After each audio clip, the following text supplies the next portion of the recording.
Hi, this is John with WTI. And right here with me, I have my apple cider vinegar, apple cinnamon from with prebiotics by Bragg. And what is helping me the most with this is that lately I was always having a problem with my digestive system. Every time I ate something, it would take me a long time for me to feel good about it. And I remember somebody in my family talked to me about this, and I even tried it. I was like, let's do it.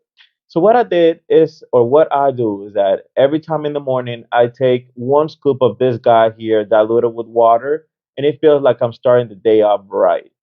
I'm feeling very good, and even after meals, even if I have a long meal, I would take another teaspoon of this, and it just works awesome for me.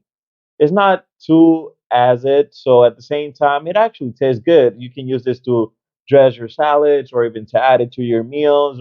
But for me, the fact that this guy here just does a great job for me is just a great product. Taste is good.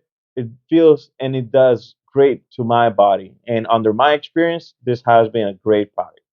So this was John with ATI, and that was my point of view.